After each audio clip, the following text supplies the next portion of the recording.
नुआगढ़ ग्राम पंचायतर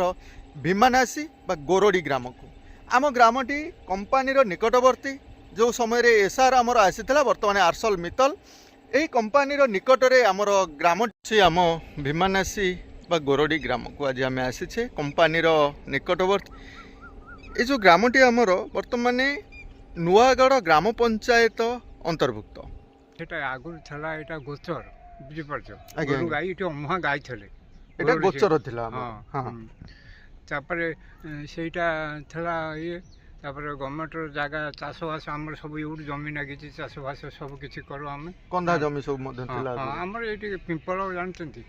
pimple आम गाँ आम इे चाष मुझे 60 वर्ष रही। अच्छा अच्छा जान आपण बर्तमान भोटियर भोट कोड मोर भोट मोर सब किसी ये नुआगढ़ पंचायत नुआगढ़ पंचायत रे अछि पिंपल किसी ना आ नहीं पिंपल रो एसे एटी रहि जाइछन्ती एटी भोटियर करछन्ती एवं गोरडी रे आपण स्थायी भाव रे रहिछन्ती स्थायी भाव रे आपण जो जागाटी रे अछन्ती कहउछन्ती ये होछि सब गोचर आपण कोडी अछन्ती मु सर देखुन हमर आगे रे अछि हमर संपत्ति ढियो बाड़ी जमी बाड़ी सब किछि निजर जमी अछि हां ए आगु को आ किछि ढियो बाड़ी समस्त रो अछि प्राय किछि जमाबंदी जागा मध्ये अछि सेठी से माने सब घर करी रही कंपानी एटा नहीं जाइए सारबा ये जगह बर्तमान कंपानी भी नहीं कंपानी नुआगढ़ मौजा अपन जो पंचायत को नुआगढ़ मौजा करू एमती कंपानी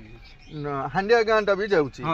हांडिया गाँ जाइछि ये मध्य जाइछि कंपानी आकु नहीं जाइछि चले एठी जो माने बसवास करूछन्ती से माने किछि अर्थ सहायता करथिला कंपानी किछि सहायता करनी कंपानी किछि दलानी हटु आकु नहीं गला बोली केमती कोन ना हमर जमबाड नहीं गला तापर आम जो अनादि लोक अच्छे जो चाहे उठेदेव कि दब कि नदब से आम स्थिर कर कंपानी किंतु नहीं जाइछि कहिछि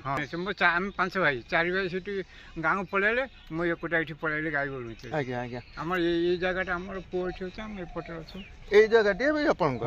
बंधु मैंने आमर ये चली आसुन पानी सुविधा कौन केमती अच्छी कंपानी नहीं किसी बंधु मैंने मतामत दिखती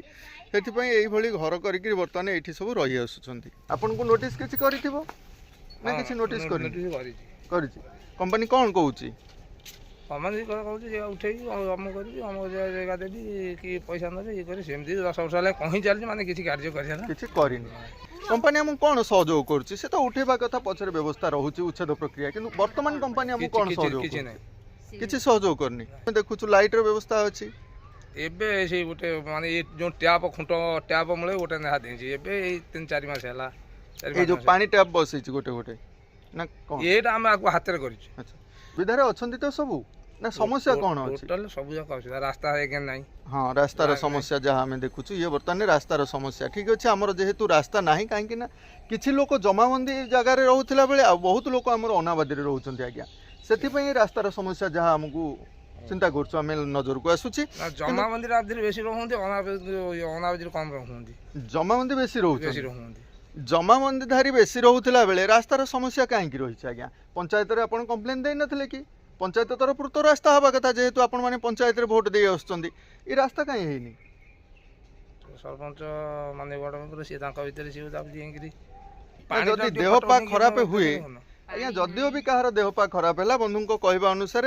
राति अधरे मेडिकल रो समस्या कौन केमती आपण माने जाय आसी पारुछंती जीवे केमती काहे बसिकी जीवे शिकार बसी बेतार बसी भारा हेगी माने एम्बुलेंस आस परिबो नाही आ भीतर को एम्बुलेंस भी आसुनी रोड तो नाही नाड़ बंधु को जी कादू पानी कादू के ता फोटो उठने ने के सरपंच देखेले से गोटे भल लागियो ये पानी कादू को देखो ना रास्ता पानी कादू को देखेले किछि हबनी आज्ञा आपण टिके सरपंच को कहू ना हमें कर दो भोट देला बेले कर दो एथर को जदी भोट देला बेले जो सरपंच कहले कर दो ता पूर्वरु आउ के सरपंच आस्थिबे नहीं नहीं वर्ष वर्ष बीती गलानी आमे एठी बहु वर्ष धरि रही आसु एते वर्ष भीतर केते सरपंच गलेनी सब सरपंच कोन खाली एई कथा कहउचंदी करि दबु ना कोन कहउचंदी केतो कहउते कर दबु केतो कहउते कंपनी जगह आज ये 6 मास उठेन दबो 2 मास उठेन दबो मास के उठेन दबो काहे के एते करियो ये लक्ष्य रहउंते कोन अच्छा अच्छा जहा हो कंपनी उठे दबो बोली उच्छेद प्रक्रिया रही छि बोली जहा मतामत आम लोक मैंने सब दौरान से यार व्यवस्था करूना पचारे सरपंच को रास्ता जदि संपूर्ण न कर देह पा खराब है आम मेडिकल जापरूनु ये विषय किसी कंप्लेन देते पानी टांगी एसआर समय आमर होता जहाँ भांगी जाइए देखिपे आपको बर्तमान आम गाँव किसी लोक मैंने मिलमिशिक काम तो करुँच जो भांगी जाइए सीढ़ी आपर समस्या देखिपे केमती कौन ତା ଉପରେ ମଧ୍ୟ ଫାଙ୍କା ଅଛି। ତେଣୁ କମ୍ପାନୀ ଟିକେ ଦୃଷ୍ଟି ଦେଲେ ହୁଏତ ଆମ ଲୋକମାନେ ଏ ଜଳ ସମସ୍ୟାରୁ ମୁକ୍ତି ପାଇପାରିବେ। ଯେଉଁ ପାଣି ମାନେ 2 ଟାଇମ୍ ପାଣି ଦେଉଛନ୍ତି, 2 ଟାଇମ୍ ଭିତରେ ଆମେ ଲକ୍ଷ୍ୟ ରଖିଥିବା କେତେବେଳେ ପାଣି ମା ଆସିବ ଆମେ ନେବା ନାଇଁ କି? ହଁ ତା ଦେହରେ ତ ପାଣି ପ୍ରେସର ସାଡ଼େ ନ ଆସିଲା ଭ୍ୟାଲ କଟି ଯଦି ପ୍ରେସର ନ ଆସିଲା ସେ ବି ବନ୍ଦ, ଏ ଟ୍ୟାପ ବନ୍ଦ, ଏଇଠିକି ଏଇଠି ଆସିଲା ଏବେ ଆସିଲା। ହଁ ଏବେ ଆସିଲା ବନ୍ଦ ହବ। ତାପରେ ହେ ସୁକ ପକରୁ ସବୁଦିନ ଏମିତି ଫଟୋ ଉଠେଇଲେ ଡାକିକି ଏସବୁ ଠିକ୍ ଦିଅନ୍ତା ପାଣି ଆସନ୍ତା। ପାଣି ଅସୁବିଧା ପାଉଥିଲା, ପାଣି ତ ଅସୁବିଧା ପାଇଲା ଆମ ଟ୍ୟୁବୱେଲ୍ ଫେରେ ନୁଣି ହେଇଗଲା। କୂଅ ଆମର ସମସ୍ତ ବାରରେ କୂଅ ଥିଲା, ଟ୍ୟୁବୱେଲ୍ ଥିଲା। ଆଚ୍ଛା ଆଚ୍ଛା ପାଣି ଆମେ ସଫିସିଏଣ୍ଟ ଠିକ୍ ଭଲ ପାଣି ପାଉଥିଲୁ। ଯେତେବେଳେ କମ୍ପାନୀ ଆସି ରହିଲା, କମ୍ପାନୀ ଭିତରେ ଆସିବା ଭିତରେ ପାଣି ହେଇଗଲା ଖରାପ, ଆଚ୍ଛା ଲୁଣା ହେଇଗଲା ପାଣି, ଟୋଟାଲ ଲୁଣା ଧର ପଡ଼ିଗଲା। ସିଏ ତାର ଆଣି ଗାଡ଼ିରେ ଦେଉଥିଲା, ଗାଡ଼ିରେ ଦେବା ପରେ ସେଠୁ ସିଏ କ'ଣ କଲା, ତ ଆମେ ତ କଲୁ ସେଟା ଆମେ ପୁଣି ଅର୍ଡ଼ର କରି ଡାକିଲା, ତେମେ ଅର୍ଡ଼ର କରିକି ଆଣିକି ଆସ, ଆମେ ତୁମ ଗୋଟେ ବୋରିଂ କରିବୁ। ବୋରିଂ 3ଟି କଲା ସିଏ। ଆଚ୍ଛା ଆମ ଏଇ ୱାର୍ଡ଼ରେ ଟୋଟାଲ 3ଟି ବୋରିଂ ହେଇଛି। ଗୋଟେ ଗୋଡ଼ରେ ହେଇଛି, ବିମେରାସିରେ ଦେଉଛି। ଟିକେ ଯେତେବେଳେ ତାକୁ କରିସାରିଲା, ସିଏ 1 ଟାଇମ୍ କାମ କଲା, ଆଉ 2nd ଟାଇମ୍ ଯାହା ଭାଙ୍ଗିଗଲା କି ତୁଟିଗଲା କିଛି ଆଉ କାମ କରିବାର ନାହିଁ, ରିପାରିଂ କରୁନାହିଁ। 1 ଟାଇମ୍ ସେ କରିଦେଇ ଯାଇଛନ୍ତି ନାଇଁ କି? ଲୋକମାନେ ତାପରେ ଭାଙ୍ଗିଗଲା କି କ'ଣ ହେଲା ଆପଣ ମାନେ କମ୍ପ୍ଲେନ୍ ଦେଇଥିବେ। ହଁ କମ୍ପ୍ଲେନ୍ ତ 1 ଟାଇମ୍ ସେ କରିଛି, ତାକୁ ସେ ଆଉ ଶୁଣୁନାହାନ୍ତି। ଆଉ ଆଚ୍ଛା ଆଚ୍ଛା ତାପରେ ସେଠୁ ଆମେ ଯାହା ଚାନ୍ଦା ଭେଦା କରିକି ପାଣି ମାନେ 500 ଏଠି ନେଉଥିଲେ, 500 ଚାନ୍ଦା କରି ଟ୍ୟାପ୍ ଲଗେଇବେ, ଏମିତି ସବୁ ଚାନ୍ଦା ଭେଦା କରି କରୁଛନ୍ତି। ଆଉ ନିଜ ହାତରୁ ଏସବୁ କାମ ଆମେ ନିଜେ ନିଜେ କରି ଆସୁଛୁ। ଆଜ୍ଞା କମ୍ପାନୀର ଏ ବର୍ବରତା କ'ଣ ପାଇଁ? କମ୍ପାନୀ ତ ଆମକୁ ସହଯୋଗ କରିବା କଥା। ସାର୍ ଗୋଟେ ଜିନିଷ ହେଉଛି କ'ଣ, କମ୍ପାନୀ ଚାହିଁଲା ଯଦି ଆମେ ସଜାଗ ଯେତେବେଳେ ସେ କରିଲା, ଆମେ ତ ସେତେବେଳେ ସଜାଗ କରିଥାନ୍ତୁ ଯେ ଆମର ଯେଉଁ ବୋରିଂ 3ଟା କରୁଛନ୍ତି, ଆମର ଭଲ ମନ୍ଦ ଗୋଟେ ରକ୍ଷଣୀ ଫୁଲା ଗୋଟେ ଦରକାର, ପ୍ଲସ୍ ଆମର ଭଲ ମନ୍ଦ ଆଜିକାଲି ଭାଙ୍ଗିଗଲା କି ତୁଟିଗଲା ଯାହାହେଲେ ଆମକୁ କାମ କରିଦେବ। ମଟର ପଡ଼ିଗଲା ବେଳକୁ ପୁଣି ମଟର ଆମେ ଖର୍ଚ୍ଚ କରିବା, ଆମେ ଆଣି ଲଗାଉଛୁ। ଏଇ ଯେଉଁ ସବୁ ଚାଳ ଘରେ କାହିଁକି ରହୁଛନ୍ତି, ୟାଙ୍କ ଭିତରେ କ'ଣ ଆବାସ ଯୋଜନା ଏପଟକୁ କିଛି ଆସିନି କି? ଏପଟା ବନ୍ଦ, କାହିଁ କମ୍ପାନୀ ଏରିଆ ସବୁ ଅଛି। କେବଳ କମ୍ପାନୀ ନେଇଯାଇଛି ବୋଲି ବନ୍ଦ? କମ୍ପାନୀ କ'ଣ ଏ ଜାଗାକୁ ଟୋଟାଲ ନେଇଯାଇଛି? ହଁ କମ୍ପାନୀ ତାର ନେଇଛି, ଅକ୍ତିଆର କରିଦେଇଛି। କମ୍ପାନୀ ଅକ୍ତିଆର କରିଛି, କମ୍ପାନୀ ମଧ୍ୟରେ ଆମେ ବର୍ତ୍ତମାନ ଯେଉଁ ଚଳୁଛେ, କମ୍ପାନୀ ସେ ସୁଯୋଗ କାହିଁକି ଆମକୁ ଦେଉନି? ଯଦି କମ୍ପାନୀ ଭିତରେ, କମ୍ପାନୀ କ'ଣ ଆମକୁ ମନା କରିଛି ଯାଅ ପଳାଉ ବୋଲି? ନାଇଁ ଆମେ ନୋଟିସ୍ କରି ଆମକୁ କହିନି ଯିବା ପାଇଁ। ନୋଟିସ୍ କରିନାହାନ୍ତି। ଯେହେତୁ କମ୍ପାନୀ ଆକୁ ସବୁ ନେଇଛି, କମ୍ପାନୀ ତାକୁ ଯେମିତି ଆମର ବିଜୟଚାନ୍ଦପୁର ହାଣ୍ଡିଆ ଗାଁକୁ ଯେମିତି ଉଚ୍ଛେଦ ପ୍ରକ୍ରିୟାରେ ରଖିଛି, ଏ ବିମାନାଶୀ ଗୋରଡ଼ି ମଧ୍ୟ ରହିଛି। ଉଚ୍ଛେଦ କଲା ପରେ ଆମକୁ କୌଣସି ଜାଗାରେ ଥଇଥାନ କରିବା ପାଇଁ ଯେଉଁ ନିଷ୍ପତ୍ତି ନେଇଛି ଆଜି ପର୍ଯ୍ୟନ୍ତ ତାହା କାର୍ଯ୍ୟକାରୀ କରିନାହିଁ। ସେଥିପାଇଁ ଆମକୁ ଏଇ ପାଣି ଦେଇছে, ଯେତେବେଳେ ଆସିଲା ଆସିଲା, ନ ଆସିଲା ନାହିଁ। ଏଇ ଏମିତି ଆଉ କଲବଲ ହେଇ ଆମମାନେ ବର୍ତ୍ତମାନ ଚଳୁଛୁ ନାଇଁ? ଏ ଯେଉଁ ଖରା ଦିନ ପୁଣି ଦୁନିଆ ଝମିଲା ହେଉଛି। ତା ଦ୍ୱିତୀୟ ଯେଉଁ କହୁଛନ୍ତି ଯେ ଚାଳ ଘର ଆବାସ ଯୋଜନା, ହଁ ଲୋକଙ୍କର ଅଛି, ଲୋକଙ୍କର ଚଳନ୍ତେ କେମିତି କ'ଣ ଘର ଖଣ୍ଡେ କରନ୍ତେ କି ନହେଲେ ଆଜବେଷ୍ଟ କୋଠା ପକେଇକି ରଖନ୍ତେ କରନ୍ତେ, ଲୋକଙ୍କର ସବୁବେଳେ ଚିନ୍ତା ରହିଲା କ'ଣ କାଳି କମ୍ପାନୀ ଉଠେଇ ଦେବୁ କି, ଆଉ କଠୁଆ ପୁଣି ଏତେ ପାରିଶ୍ରମ ଯେତେ ଭାଙ୍ଗିଦେବା ପୁଣି ନୋକସାନ ହେଇଯିବ କି, ଏଇସବୁ ଜିନିଷ ଉପରେ ଏଇଥିପାଇଁ ଆଉ କେହି କରୁନାହାନ୍ତି। ହଉ ଆଜ୍ଞା, ହେଲେ ଆଜ୍ଞା ଆମର ୱାର୍ଡ ମେମ୍ବର, ଆଜ୍ଞା ପ୍ରଥମେ ନାଁ ଟିକେ କୁହନ୍ତୁ। ଶରତ ବେହେରା। ଶରତ ବାବୁ, ଆମ ଏ ଭୀମାନାସୀ ଗୋରଡ଼ିରେ ଲୋକମାନଙ୍କର ବହୁ ସମସ୍ୟା ତ ରହିଛି। ଲୋକମାନଙ୍କ କହିବା କଥା ହେଉଛି ଯେ କମ୍ପାନୀ ଆମକୁ, ଆମର ଏ ଜାଗା ଗୁଡ଼ିକ ତ କମ୍ପାନୀ ନେଇଯାଇଛି, ସେଥିପାଇଁ ଆମେ ଘର କରିପାରୁନୁ, ଚାଳ ଘରେ ରହୁଛୁ। ଠିକ୍ ଅଛି ଆଜ୍ଞା, କମ୍ପାନୀ ଯେତେବେଳେ ନେଇଯାଇଛି, କମ୍ପାନୀ ଆମକୁ କ'ଣ ସୁବିଧା କରିଛି? ଆମ ପାଇଁ କିଛି କରିନି କମ୍ପାନୀ। ତାହେଲେ କମ୍ପାନୀ ଆମ ଜାଗା ନେଲା କେମିତି? କମ୍ପାନୀ ଯେତେବେଳେ ଆକୁ ଫରୱାର୍ଡ କରିକି ଯେତେବେଳେ କମ୍ପାନୀ ଆକୁ ନେଲା ଇଏ କରିକି, ଲୋକ ସେତେବେଳେ ଇଭେଣ୍ଟ ପାଇତା ଆସି କନ୍ଥାଳିଆ ଅଧିକା ଥିଲେ ବି ସେ ଗୋଟେ ଜମି ତାଙ୍କର ବିକି ଦେଇଦେଲେ, କିନ୍ତୁ କମ୍ପାନୀ ନେଇଯାଉଛି, କମ୍ପାନୀ ଆମେ ଦେଇଦେଲୁ ଜମି। ଜମି ଯେତେବେଳେ କମ୍ପାନୀ ଦେଇଦେଲେ, ଆମେ ଯେଉଁ ବସ୍ତିଟା ରହିଛୁ, ଆମେ ସେଇ ଅସୁବିଧା ଭିତରେ ରହିଲୁ। ଆଉ କ'ଣ ସେଇ ସମୟରେ ଆପଣମାନେ ଏଇଠି ରହିଥିଲେ, ଜମି ସେତେବେଳେ ଦେଲେ ନାହିଁ? ନାଇଁ, ଯେଉଁମାନେ ଦେଇକିରି ଗଲେ ପଇସା ନେଇକି ସେମାନେ ପଳେଇଲେ, ତାପରେ ସେଠୁ ଆମେ ବାଧ୍ୟ ହେଲୁ ଦେବା ପାଇଁ। ଆଚ୍ଛା ଆଚ୍ଛା, ତାପରେ ସବୁ ପଇସା ନେଇକିରି ଜମି ଗୁଡ଼ା ଦେଇଦେଇଛ? ଆଜ୍ଞା ଦେଇଦେଇଛ। ଆଜ୍ଞା, ଦେଲା ପରେ ଆମେ ଏଠି ରହିଛୁ, ପଇସା ମାନେ ତ ପଇସା କମ୍ପାନୀ ଆମକୁ ପେ କରିଦେଇଛି। ପେ କରିଦେଲା ପରେ ତାଙ୍କ ଜାଗାରେ ଆମେ କେମିତି କ'ଣ ରହୁଛୁ ଆଜ୍ଞା? ଯେହେତୁ କମ୍ପାନୀ ଆମର ଢିଏବାଡ଼ି ଜାଗା ଅଛି କି ଆମର ଯେମିତି ବସବାସ କରିଛୁ, ଆମେ ପୁଣି ଯାହାହେଲେ ବି ଆମର ଯୋଉଠି ଥଇଥାନ ସେ କରିବ ନା, କମ୍ପାନୀ କରିବ ନା ନାହିଁ? ଘର ଦବ କି ପ୍ଲଟ ଦବ କି କ'ଣ, ତାର କୋଉ ହିସାବରେ ସେ ଆମକୁ ଥଇଥାନ କଲେ ଯାଇକି ଛାଡ଼ିବୁ। ଏଇ ଯୋଉ କମ୍ପାନୀ, କୋଉ କମ୍ପାନୀ ତରଫରୁ ଆମର ଏଇ ପାଣି ସୁବିଧାଟି ପାଇଛି? ଯେତେବେଳେ ଏସ୍ଆର୍ ଥିଲା, ଏସ୍ଆର୍ ସମୟରେ ଲାଗିଥିଲା, ଏବେ ତ ଏସ୍ଆର୍ ନାହିଁ, ଆର୍ସଲ ମିତ୍ତଲ ନାଇଁ କି? ଏସ୍ଆର୍ ଲଗେଇଥିବା ଏଇ ଯୋଉ ପାଣି ଟାଙ୍କିଟି କରିଛି, ଆର ସୁବିଧା ସୁଯୋଗ ଆମେ ସମସ୍ତେ ପାଉଛେ, ଆର ରକ୍ଷଣାବେକ୍ଷଣ କିଏ କରୁଛି? ଆର୍ସଲ ମିତ୍ତଲ ଯୋଉ ପିଲା ନାହିଁ, ଆର୍ସଲ ମିତ୍ତଲ କରୁନି, ତାକୁ କରୁନି। ଆମର ଗାଁ କମିଟି ତାକୁ ବୁଝାବୁଝି କରିକି ସେ ତାର ଗୋଟେ ପିଲା ରଖିଛି, ଦିନକୁ 10 ଟଙ୍କା ନା ଗୋଟେ ପିଲାକୁ, ଆମର କିଛି ତ ସେ କଥା ନୁହଁ, କିନ୍ତୁ ଯାହା ଗୋଟେ ପାରିକି ଦେଉଛି, ତାକୁ 10 ଟଙ୍କା ଦେଇ ମାସରେ 300 ଟଙ୍କା ଦେଉଛି, ଆମ ପାରିଶ୍ରମିକ ଦେଉଛି, ଆଉ ସେ ପିଲାଟି ତାକୁ ଦେଖାଶୁଣା କରୁଛନ୍ତି। ଯାହା ହଉ ବନ୍ଧୁ ଆମ ନିଜସ୍ୱ ହିସାବରେ ଆମେ ଏ କାର୍ଯ୍ୟ କରି ଆସୁଛେ ପିଲାମାନେ ପାଠ ପଢିବାକୁ ଯିବା ବେଳେ ଅସୁବିଧା ହେଉଥିବ ବର୍ଷା ହେଲେ ପାଣି ତ ବହୁତ ରହୁଥିବ ଇଏ ପରିପ୍ରେକ୍ଷୀରେ କମ୍ପାନୀ କାହିଁ ଆମକୁ ସହଯୋଗ କରୁନି ନିକାଶନ ହେଇଛି ତ ବର୍ଷା ବର୍ଷା ଜୋର ହେଇଯାଉଛି ପାଣି ପୁରା ରାସ୍ତା ଫାସ୍ତା ବୁଡ଼ିଯାଏ ଯାହାହେଲେ ତ ସଦାବେଳେ ଅସୁବିଧା ରହିବ ଅସୁବିଧାଟା ପ୍ରାୟ ରହୁଛି ଯିବା ଆସିବା ବାଟ ହଉ କି ପାଣି ଜଳୀୟ ପାଣିର ସୁବିଧା ହଉ ପ୍ରତ୍ୟେକ ଜିନିଷରେ ଟିକେ ଅସୁବିଧା ରହୁଛି କମ୍ପାନୀ ଆମକୁ ହିଁ ହଇରାଣ କରିଦେଲା ଆମେ ଭୋଟ ଦଉଛେ ଏନ୍ଏସି ରେ ନା ପଞ୍ଚାୟତରେ ପଞ୍ଚାୟତ ଥର ତ ପଞ୍ଚାୟତ ନୂଆଗଡ଼ ଗ୍ରାମ ପଞ୍ଚାୟତରେ ଆମେ ଭୋଟ ଦେଇ ଆସୁଛେ ଆମର ମୁଖ୍ୟ ଯିଏ ସରପଞ୍ଚ ଆମ ପାଇଁ କ'ଣ କରିଛି ସରପଞ୍ଚ ତାଙ୍କର ଆସି 5 ବର୍ଷ ହେଇଗଲା ଗୋଟେ କାମ କିଛି ଆମର ୱାର୍ଡ ମୁଁ ସେଇଭଳି ବାର କହେ ବାପା ଯୋଉ ୱାର୍ଡରେ କେତେ କାମ ହେଇଛି ସେ ହିସାବଟା ଆମେ ଟିକେ ନେବା ଏ ପର୍ଯ୍ୟନ୍ତ ଆମର ଏଇ 57 ୱାର୍ଡରେ କିଛି କାମ ହେଇପାରେନି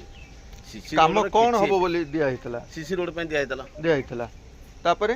ଜଳ ସମସ୍ୟା ନା ଜଳ ସମସ୍ୟା ବି ଦିଆହେଇଛି ଜଳ ସମସ୍ୟା ସରପଞ୍ଚ ଡାକିକି ବି ଥରୁ ପାଖରେ ଝମିଲା ହବା ଭିତରେ ଡାକି ତାକୁ ଶୁଣେଇଛୁ ବି କହିଛୁ ଯେ ଏଇଆ ଅସୁବିଧା ହେଉଛି ବାପା ଆମର ଏଠି ଯେଉଁ ଲୋକ ରହୁଛେନି ଏ ପାଣିର ସମସ୍ୟା ହେଉଛି ଆମର ଏଠି ଗୋଟେ ଅତି ଆମାନସିକ କାମ ହେଉଛି କ'ଣ ମନ ଇଚ୍ଛା ଯିଏ ଯୋଉଠି ପାଇଲା ସେ ଟ୍ୟାପ୍ ଖୋଲିଦେଲା ଚାଲିଲା 5 ଘରରେ ଆମର ତ ଟୋଟାଲ ଏଇ ପଡ଼ାଟାରେ 6ଟା ଟ୍ୟାପ୍ 6ଟା ଟ୍ୟାପ୍ ଭିତରେ ଆମେ ଯେଉଁ 5 ଘର 7 ଘର 8 ଘର 10 ଘର ଏମିତି ଗୋଟାଟା ଟ୍ୟାପ୍ରେ ଭାଗସାଗି ହେଇକି ଚାଲିଛି ସେ ତାଙ୍କର ଆସିବେ ତା ପାଣି ତାର ନାଇଁ ଲଗେଇବେ ପାଣି ନେଇକି ତାଙ୍କର ଯିବେ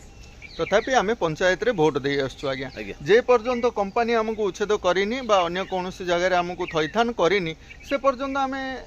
ପଞ୍ଚାୟତରେ ଭୋଟ ଦେଇ ଆସୁଛୁ ବା ରହିଛୁ ସେତିକି ସମୟ ପର୍ଯ୍ୟନ୍ତ ଆମକୁ ପଞ୍ଚାୟତ କିଛି ନା କିଛି ହେଲ୍ପ କରିବା କଥା ଆଜ୍ଞା ଯଦିଓ ବି କିଛି ଲୋକ ମତ ଦିଅନ୍ତି ଅନାବାଦୀ ସହିତ ଏବେ ଜମାବନ୍ଦୀ କିଛି କାଂଶରେ ଅଛି ସେ ଯୋଉ ଜମାବନ୍ଦୀ ଅଛି କିଛି ପଇସା ବି ପାଇନାହାନ୍ତି ଏପର୍ଯ୍ୟନ୍ତ ବି ପାଇନାହାନ୍ତି ଢିଅବାଡ଼ି ପଇସା ବି ଅଛି ଯଦି ଢିଅବାଡ଼ି ପଇସା ଏପର୍ଯ୍ୟନ୍ତ ପାଇନାହାନ୍ତି ତ ଆମ ପଞ୍ଚାୟତ ତରଫରୁ କିଛି କମ୍ପ୍ଲେନ୍ ଯିବା କଥା କମ୍ପାନୀକୁ କମ୍ପାନୀ ତାର ପଞ୍ଚାୟତ ସ୍ତର ତାଙ୍କୁ ଛାଡ଼ିନା ଦେଇନାହାନ୍ତି ବଡ଼ ସମସ୍ୟାରେ ବର୍ତ୍ତମାନ ଅଛନ୍ତି ବନ୍ଧୁମାନେ ଆମେ ଯାହା ଅନୁଭବ କରୁଛୁ ଆଜ୍ଞା ଆମ ଏ ଅଞ୍ଚଳରେ ଅନେକ କିଛି ଧନିକ ଶ୍ରେଣୀର ଲୋକମାନେ ମଧ୍ୟ ବସବାସ କରି ଆସୁଛନ୍ତି ଆଜ୍ଞା ଧନିକ ଶ୍ରେଣୀର ଲୋକମାନେ ବସବାସ କଲେ ମଧ୍ୟ ସେମାନେ ଘର ଖଣ୍ଡିଏ ଆଜ୍ଞା କରିପାରୁନାହାନ୍ତି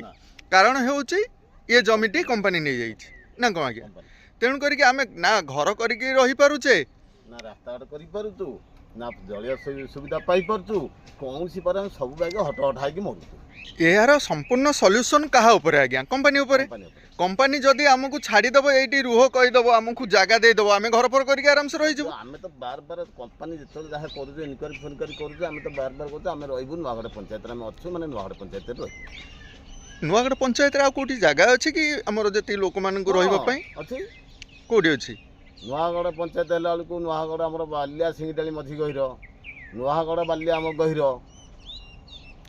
ସେ ତ ଚାଷ ଜମି କହିଲେ ନାହିଁ ସେଠି ପିଲାମାନଙ୍କ ପାଇଁ ଖେଳାଖେଳିର ବ୍ୟବସ୍ଥା ହେଉଛି ନା ଏବେ ତ ଘର କରିଗଲେ ହିଁ ସବୁ ସିଏ ଟୋଟାଲ ସେଠି ଦିଦିଟା ଜାଗାରେ ଅଛି ଆଖପାଖରେ ଆଉ କିଛି ଦୂରରେ ରହିବା ପାଇଁ ଆମ ତା ଦେହରେ ମତ ନାହିଁ ଆପଣଙ୍କର ସେଥିରେ ମତ ନାହିଁ ଯଦି ଆମେ ରହିବୁ ଏଇ ଅଞ୍ଚଳ ଏଇ ପଞ୍ଚାୟତରେ ରହିବୁ ପଞ୍ଚାୟତରେ ଭୋଟ ହିଁ ଦେବୁ ନାଇଁ କି ଯଦି ଆପଣ ମତାମତ ଦେବେ କମ୍ପାନୀ ଚାହୁଁଥିବ ଅଲଗା କୋଉଠି ରଖିବା ପାଇଁ ଆପଣ ଚାହୁଁଛନ୍ତି ଏଇଠି ସେଇଥିପାଇଁ ଆପଣମାନେ ଏତେ ଦିନ ରହିଛନ୍ତି ଦେଖନ୍ତୁ ଆଜ୍ଞା ଏସ୍ଆର୍ ସମୟରୁ ଆପଣମାନେ ଆସିଛନ୍ତି ବର୍ତ୍ତମାନ ଆସଲ ମିତଲ ସମୟ ନୁହଁ ଆମେ ତ ବହୁତ ଦିନ ହେଲା ଆସିଲୁ ଯାହାକି 1973 72 73 ମସିହା କଥା ମାନେ କମ୍ପାନୀ ସେତେବେଳେ ନଥିଲା କମ୍ପାନୀ ଠେଇଁ କିଛି ନଥିଲା କିଛି କମ୍ପାନୀ କି ଇକୋ କି କେହି ଯୋଉ ସମୟରେ କନ୍ଧା ଜମି ବା ଆମ ଲୋକମାନେ ସବୁ ଆସି କନ୍ଧା ଜମି ଚାଷ ଚାଲିଥିଲା ଜଙ୍ଗଲ ନାଇଁ ସେ ଜଙ୍ଗଲ କାଟିକିରି ଆପଣମାନେ ଏଇଠି ବସବାସ କଲା ପରେ କମ୍ପାନୀ ଏବେ ଆସିଲା କମ୍ପାନୀ ଆସିଲା ପରେ ଆପଣଙ୍କୁ ଯୋଉ ସୁବିଧା ସୁଯୋଗ ଯୋଗେଇ ଦେଇଛି ଠିକ ଅଛି ଆଜ୍ଞା କମ୍ପାନୀ ଆସିକିରି ଆପଣଙ୍କୁ ଲାଇଟ୍ ସୁବିଧା ଯୋଗେଇଛି ପାଣିର ସୁବିଧା ଦେଇଛି ଏମିତିକି କିଛି ପିଲାମାନଙ୍କୁ ଚାକିରି କ୍ଷେତ୍ରରେ ମଧ୍ୟ ରଖିଥିବ ଯେହେତୁ ଓଳିମୂଳରେ ଆମର କମ୍ପାନୀ ଗଢ଼ି ଉଠିଛି କମ୍ପାନୀ ସେମିତି କହିଲା ବହୁତ ଯେତିକି ପିଲା ରଖିବା କଥା ସିଏ ବି କହିଲା ଯେ ହଁ ଆମର ପର ଫ୍ୟାମିଲି ପିଛା ଜଣେ ଜଣେ ରହିବେ ସେତିକି ନାହିଁ ଆମର ଏ ବିମାନ ଆସି ଗୋଡ଼ିରୁ ଗୋଟେ ପିଲା ଅଛନ୍ତି 7-8ଟି ପିଲା ଅଛନ୍ତି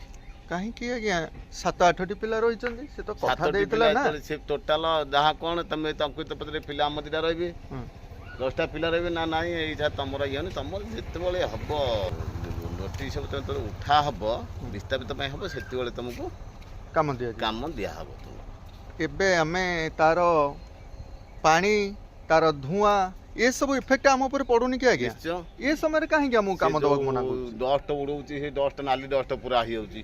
नहीं आम कहवा कथा से जदि कंपानी आम निकटरे आमको तार धुआं सहिया पड़ुची तार जल दूषित जल आम अंचल पाऊँ आम मैंने शाग गछटे भी लगे पारुनु आज्ञा ये समय से आम पिला रखुना कौच कौन विस्थापित कले पिला रखिब से पर्यंत आम बंची सीना से मरी जाते सुविधा है कौन तो यहीपरि भाव में आम सोशल मीडिया रे कही रखुचु आज्ञा जो माने बड़ बड़ नेता माने सब अच्छे आम अंचल कंपानी को प्रोटेक्शन दौरान तार ताकू जोगाजोग रखुंट से ये भिजुआल जरिया आम कही रखुचु आपण मैंने दया करी आमर ए भीमानेसी गोरडी अंचल